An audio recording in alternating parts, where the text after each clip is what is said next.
be tracking some updates on the upcoming Parliament session. Now, after a massive ruckus over the NEET row in Parliament, opposition is all set to corner the government in Parliament today.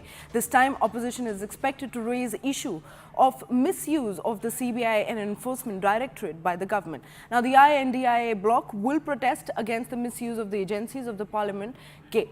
Now, opposition will also demand a discussion on the NEET controversy today once again. Now, this comes even as discussion on the motion of thanks to the presidential address is yet to begin in Lok Sabha. The discussion began in Rajya Sabha despite the walkout by the opposition leaders. Both houses have 21 hours allocated for the discussion before the PM Modi's reply in Lok Sabha on 2nd of July and Rajya Sabha on the 3rd of July. हम लोग कार्रवाई कर रहे हैं ना, लोग गिरफ्तार हो रहे हैं ना, रोज हो रहे हैं ना, देश भर से हो रहे हैं ना, सारे षड्यंत्रकर्ता का अंदर का ताना बाना खुल रहा है ना और खुलेगा।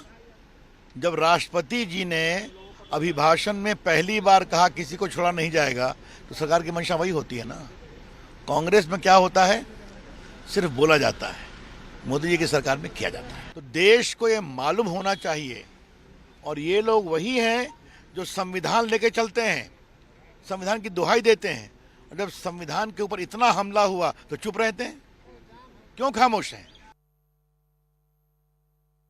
याद होगा आपको, जब उत्तर प्रदेश का चुनाव था तो हम याद दिलाते थे कि 60 लाख बच्चों के परिवारों के साथ खिलवाड़ हुई थी, उनके भविष्य के साथ खिलवाड़ हुई, और उसका गणित भी बताते थे कि अगर उस परिवार के सदस्यों को केवल हम माँ बाप को जोड़ दें तो 3 गुना 60 लाख, 1 करोड़ 80 लाख परिवार या लोग ऐसे थे या वोट जो प्रभावित थे सीधे सीधे।